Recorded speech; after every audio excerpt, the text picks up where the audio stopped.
आपने देखा है कि भारतीय जनता पार्टी कैसे गवर्नमेंट चलाती है। सारी दुनिया इस सच्चाई को मानती है कि भारत में गुड गवर्नेंस देने वाली यदि कोई पॉलिटिकल पार्टी है तो उस पॉलिटिकल पार्टी का नाम है भारतीय जनता पार्टी। और भारत का स्टेशन सारी दुनिया में बढ़ाने वाला यदि कोई लीडर है तो उसका नाम है श्री नरेंद्र।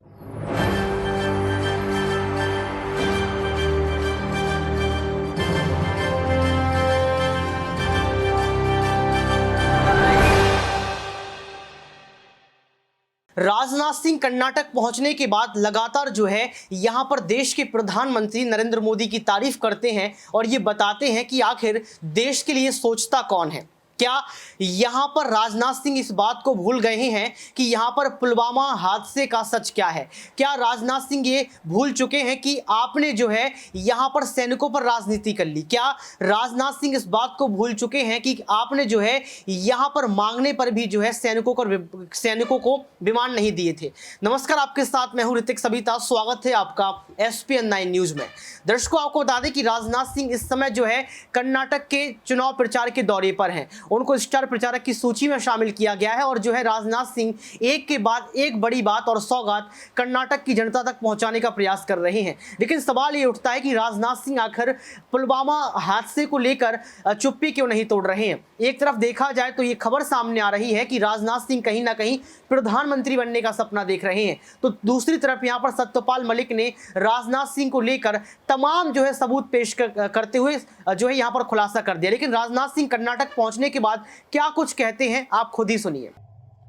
आपने देखा है कि भारतीय जनता पार्टी कैसे गवर्नमेंट चलाती है।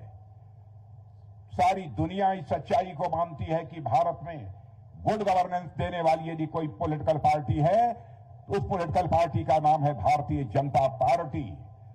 और भारत का स्टेशन सारी दुनिया में बढ़ाने वाला यदि कोई लीडर है तो उसका नाम है श्री नरेंद्र मोदी। इडी प्रपंचದಲ್ಲಿ ಭಾರತ ಸರ್ಕಾರ ಯಾವ ರೀತಿ ಕೆಲಸ ಮಾಡ್ತಾ ಇದೆ ಅಂತನ್ನುವಂಥದ್ದು ಪ್ರಖ್ಯಾತವಾಗಿದೆ। ಇವತ್ತು ಆ ರೀತಿಯಾದಂತ ಒಳ್ಳೆಯ ಆಡಳಿತ ವ್ಯವಸ್ಥೆಯನ್ನು ತಂದಿರುವಂತ ಪಕ್ಷ ಅದು ಭಾರತೀಯ ಜನತಾ ಪಾರ್ಟಿ। ಅಂತ ಪಕ್ಷದ ನೇತಾರ ನಮ್ಮ ಪ್ರಧಾನಮಂತ್ರಿ ಸನ್ಮಾನ್ಯ ಶ್ರೀ नरेंद्र भाई मोदी ಅವರು। आप लोगों ने इसके पहले कांग्रेस की गवर्नमेंट को भी काम करते हुए देखा है। आप लगातार 9 वर्षों से नरेंद्र मोदी जी की गवर्नमेंट को भी काम करते हुए देख रहे हैं। शायद ही कोई ऐसी कांग्रेस गवर्नमेंट रही हो इसके पहले जिस पर करप्शन का कोई चार्ज न लगा हो। लेकिन हम सीना ठोक कर कह सकते हैं 9 वर्ष गुजर जाने के बाद भी न तो हमारे प्राइम मिनिस्टर के ऊपर न किसी सेंट्रल गवर्नमेंट के मिनिस्टर के ऊपर कोई उंगली उठाकर कह सकता है कि उसके ऊपर कोई करप्शन की दाग लगी हुई हो। ऐसी गवर्नमेंट हम लोगों ने चलाई है। ನೀವು ಈ ಹಿಂದೆ ಅನೇಕ ವರ್ಷಗಳ ಕಾಲ ಕಾಂಗ್ರೆಸ್ನ ಸರ್ಕಾರವನ್ನು ಕಂಡಿದ್ದೀರಿ। ಕಳೆದ 9 ವರ್ಷಗಳಿಂದ ನರೇಂದ್ರ ಮೋದಿ ಅವರ ಸರ್ಕಾರವನ್ನು ನೀವು ನೋಡ್ತಾ ಇದ್ದೀರಿ। ಈ 9 ವರ್ಷಗಳಲ್ಲಿ ಒಬ್ಬನೇ ಒಬ್ಬ ಕೇಂದ್ರ ಸರ್ಕಾರದ ಮಂತ್ರಿಯ ಮೇಲೆ ಯಾವುದೇ ಭ್ರಷ್ಟಾಚಾರದ ಆರೋಪವನ್ನ ಯಾರೂ ಸಹ ಬೆಟ್ಟೆತ್ತಿ ಮಾಡುವ ರೀತಿಯಲ್ಲಿ ಯಾವುದೇ ರೀತಿಯಾದ ಅಂತವರ ಆರೋಪವನ್ನು ಮಾಡಲಿಕ್ಕೆ ಸಾಧ್ಯ ಆಗಿಲ್ಲ। ಇಂಥ ಭ್ರಷ್ಟಾಚಾರ ರಹಿತವಾದಂತ ಅತ್ಯಂತ ಪ್ರಾಮಾಣಿಕವಾದಂತ ಸರ್ಕಾರವನ್ನ ನೀವು ಈ 9 ವರ್ಷಗಳಲ್ಲಿ ಮಾತ್ರವೇ ಈ ದೇಶದಲ್ಲಿ ನೋಡಲಿಕ್ಕೆ ಸಾಧ್ಯ ಆಗಿರೋದು। और मैं आपको विश्वास दिलाकर जाना चाहता हूं, इस बार बीजेपी को क्लियर मेजॉरिटी कर्नाटक में दीजिए। चाहे कोई बड़ा नेता क्यों न होगा, यदि कोई करप्शन करते हुए पाया जाएगा तो उसके खिलाफ हम लोग सख्त कार्रवाई करेंगे। वह गवर्नमेंट में बना नहीं रहेगा। मैं आपको विश्वास दिलाकर जाना चाहता हूं, हम कर्नाटक की धरती से करप्शन को पूरी तरह से रूट आउट कर देना चाहते हैं। ಈ ಬಾರಿ ನಾನು ನಿಮಗೊಂದು ವಿಶ್ವಾಸವನ್ನು ಕೊಡಲಿಕ್ಕೆ, ಭರವಸೆ ಕೊಡಲಿಕ್ಕೆ ಬಂದಿದ್ದೇನೆ। ಪೂರ್ಣ ಬಹುಮತದ ಸರ್ಕಾರವನ್ನು ಭಾರತೀಯ ಜನತಾ ಪಾರ್ಟಿಗೆ ನಮಗೆ ಕೊಡಿ। ಯಾವುದೇ ಮಂತ್ರಿ, ಯಾವುದೇ ವ್ಯಕ್ತಿ ಭ್ರಷ್ಟಾಚಾರ ಮಾಡಿದ್ರೆ ಅವರನ್ನ ಜೈಲಿಗೆ ಹಾಕ್ತೇವೆ ನಾವು। ಯಾರನ್ನೂ ಸಹ ಬಿಡೋದಿಲ್ಲ। ಭ್ರಷ್ಟಾಚಾರವನ್ನು ಯಾವುದೇ ಕಾರಣಕ್ಕೆ ಸಹಿಸೋದಿಲ್ಲ ನಾವು। ಅಂಥ ಒಂದು ಬಿಗಿಯಾದಂತ ಸರ್ಕಾರವನ್ನು ಕೊಡಲಿಕ್ಕೆ ನೀವು ನಮಗೆ ಸಂಪೂರ್ಣವಾದಂತ ಬಹುಮತವನ್ನು ಕೊಡಬೇಕು ಅಂತ ಬೇಡಲಿಕ್ಕೋಸ್ಕರ ಬಂದಿದ್ದೇನೆ। एक भी ऐसी कांग्रेस की गवर्नमेंट नहीं रही है जिस कांग्रेस की गवर्नमेंट पर करप्शन का चार्ज सेंटर में हो अथवा स्टेट में न लगा हो। लेकिन भारतीय जनता पार्टी की गवर्नमेंट के बारे में कोई नहीं कह सकता। और मैं आपको याद दिलाना चाहता हूं, राजीव गांधी भारत के प्राइम मिनिस्टर थे, वह कहते थे मैं प्राइम मिनिस्टर हूं लेकिन मैं लाचार हूं, क्या करूं, 100 पैसा ऊपर से भेजता हूं लेकिन लोगों की जेब में केवल 14 पैसा 14 पैसा पहुंच पाता है।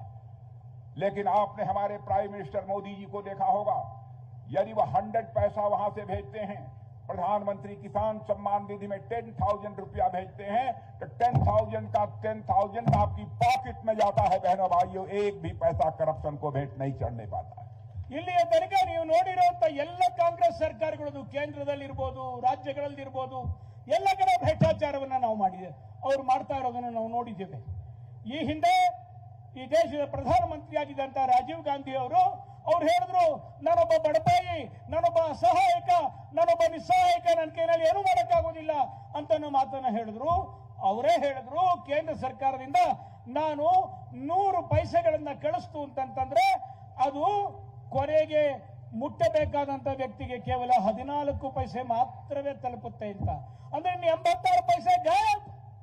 ಆದ್ರೆ ನರೇಂದ್ರ ಮೋದಿ ಅವರು ಈಗ ಆ ಕಿಸಾನ್ ಸಮ್ಮಾನ ಯೋಜನೆಯಲ್ಲಿ ಕೇಂದ್ರ ಸರ್ಕಾರದಿಂದ ಕಳಿಸುವಂತ 10,000 ರೂಪಾಯಿ ನಿಮ್ಮ ಬ್ಯಾಂಕ್ ಅಕೌಂಟ್ಗೆ ಪೂರಾ 10,000 ರೂಪಾಯಿ ಬರುತ್ತೆ.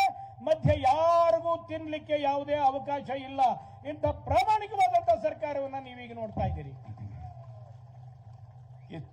और मैं यह भी कहना चाहता हूं, कांग्रेस पार्टी जब भी इनकी गवर्नमेंट बनती है बराबर इनके ऊपर करप्शन के चार्जेज लगते हैं। और आपने देखा कि इनको लग रहा है सेंटर से हम जा चुके हैं, स्टेट में भी हमारी गवर्नमेंट नहीं बनेगी। अब वो कह रहे हैं हम धर्म के आधार पर, रिलीजन के आधार पर हम आरक्षण देंगे। भारत का संविधान इस बात की इजाजत नहीं देता है मेरे बहनों भाइयों कि धर्म के आधार पर आरक्षण दिया जाए। लेकिन ये कांग्रेस के लोग बराबर संविधान की धज्जियां उड़ाते रहे हैं। 1975 में भी, 1975 में भी संविधान की धज्जी उड़ाकर इन लोगों ने इमरजेंसी इस देश के ऊपर इंपोज किया था। हम जैसे लोगों को उठाकर जेल में डालने का काम इन्होंने किया था। बहनों भाइयों, ये सब सारे लोग ऐसे हैं, चाहे जो कुछ भी हो। मैं ये कहना चाहता हूं, हम किसी भी सूरत में धर्म के आधार पर आरक्षण नहीं होने देंगे। हम आपको विश्वास दिलाकर जाना चाहते हैं। ಕಾಂಗ್ರೆಸ್ನವರಿಗೆ ಗೊತ್ತಾಗಿದೆ ಕೇಂದ್ರದಲ್ಲಿ ನಮಗಿನ್ನು ಸ್ಥಾನ ಇಲ್ಲ, ಅವ್ರಿಗೆ ಅನ್ನಿಸ್ತಾ ಇದೆ ರಾಜ್ಯದಲ್ಲೂ ನಮಗಿನ್ನು ಸ್ಥಾನ ಸಿಕ್ಕೋದಿಲ್ಲ ಅಂತ ಹೇಳಿ. ಅದಕ್ಕೋಸ್ಕರವಾಗಿ ಅವರು ಜನರನ್ನ ಧರ್ಮದ ಆಧಾರದ ಮೇಲೆ, ಮತಗಳ ಆಧಾರದ ಮೇಲೆ, ಜಾತಿಗಳ ಆಧಾರದ ಮೇಲೆ ಒಡೆದು ಹೇಗಾದ್ರೂ ಮಾಡಿ ಅಧಿಕಾರಕ್ಕೆ ಬರಬೇಕು ಅಂತ ಅನ್ನೋ ಪ್ರಯತ್ನವನ್ನ ಮಾಡ್ತಾ ಇದ್ದಾರೆ. ಧರ್ಮದ ಆಧಾರದ ಮೇಲೆ ಯಾವುದೇ ಆರಕ್ಷಣೆ ಕೊಡ್ಲಿಕ್ಕೆ ಈ ದೇಶದ ಸಂವಿಧಾನದಲ್ಲಿ ಯಾವುದೇ ಅವಕಾಶ ಇಲ್ಲ. ಅದರ ಸಂವಿಧಾನದ ಬಗ್ಗೆ ಇವ್ರಿಗೆ ಯಾವ ಮರ್ಯಾದೆ ಇದೆ? ಸಂವಿಧಾನವನ್ನ ಇವರು ಯಾವಾಗಲೂ ಸಹ ಗಾಳಿಗೆ ತೂರಿದ್ದಾರೆ. ತುರ್ತು ಪರಿಸ್ಥಿತಿಯ ಸಮಯದಲ್ಲಿ ಸಂವಿಧಾನವನ್ನು ಗಾಳಿಗೆ ತೂರಿ ತಮ್ಮ ಅಧಿಕಾರವನ್ನು ಉಳಿಸಿಕೊಳ್ಳಿಕ್ಕೋಸ್ಕರವಾಗಿ ಎಲ್ಲ ವಿರೋಧ ಪಕ್ಷದ ನಾಯಕರನ್ನು ಜೈಲಿಗೆ ಹಾಕಿದ್ರು, ನಮ್ಗಳನ್ನೆಲ್ಲ ಜೈಲಿಗೆ ಹಾಕಿದ್ರು. ಇದನ್ನ ನಾವು ಕಂಡಿದ್ದೇವೆ. ಇಂಥ ಜನ ಇವರು ಭ್ರಷ್ಟಾಚಾರ ಮಾಡಿ ಸಂವಿಧಾನದ ವಿರೋಧಿಯಾಗಿ ಜನರನ್ನ ಧರ್ಮದ ಆಧಾರದ ಮೇಲೆ ಒಡೆದು ಹೇಗಾದ್ರೂ ಮಾಡಿ ಸರ್ಕಾರವನ್ನು ರಚನೆ ಮಾಡಬೇಕು ಅಂತನ್ನುವಂತ ಒಂದು ದುಸ್ಸಾಹಸದ ಪ್ರಯತ್ನದಲ್ಲಿ ತೊಡಗಿದ್ದಾರೆ. ये समाज को डिवाइड करके गवर्नमेंट बनाना चाहते हैं, हम समाज को जोड़ करके गवर्नमेंट बनाना चाहते हैं। हमारे में और उनके में अंतर यह है, ये अपीजमेंट की पॉलिसी करते हैं, तुष्टीकरण की राजनीति करते हैं। हम बहनों भाइयों अपीजमेंट की अथवा तुष्टीकरण की राजनीति नहीं करते, हम जस्टिस और ह्यूमैनिटी यानी इंसाफ और इंसानियत की राजनीति करने वाले लोग हैं। तो सुना आपने इस वीडियो को सुनने के बाद आपको पता लग गया होगा कि राजनाथ सिंह कहीं ना कहीं खुद की पार्टी के भ्रष्टाचार को जो है खोलते हुए नजर आ रहे हैं, क्योंकि वायदे तो सब कुछ करते हैं लेकिन वायदे निभाना सबसे बड़ी बात है। देश के प्रधानमंत्री नरेंद्र मोदी लाल किले से वायदा करते हैं लेकिन पूरा नहीं होता है। अमित शाह लगातार जो है वायदा करते हैं, उसके बाद भी पूरा नहीं होता है। और उसी कतार में, उसी पंक्ति में जो है यहाँ पर राजनाथ सिंह खड़े हुए हैं और राजनाथ सिंह भी वही बातें कर रहे हैं जो देश के प्रधानमंत्री नरेंद्र मोदी करते हैं। लेकिन दर्शकों, सवाल ये उठता है कि आखिर क्यों बीजेपी पार्टी के तमाम नेताओं को जो है देश के प्रधानमंत्री नरेंद्र मोदी की तारीफ करना पड़ता है। आखिर क्यों यहां पर नरेंद्र मोदी को ब्रांड के तौर पर देखा जाता है। अब देखना यह पड़ेगा कि अमित शाह की बातों का प्रभाव कर्नाटक की जनता पर कितना पड़ता है, क्योंकि कहीं ना कहीं जो बातें यहां पर जो है राजनाथ सिंह ने कही हैं, ये कई बार झूठ साबित हो चुकी हैं। और समय यह भी बता देगा कि पुलवामा हादसे में राजनाथ सिंह का क्या हाथ रहा, क्योंकि सत्यपाल मलिक ये दावा ठोक रहे हैं कि उनके पास सबूत है। आज के लिए सिर्फ इतना ही। देखते रहिए SPN9 न्यूज।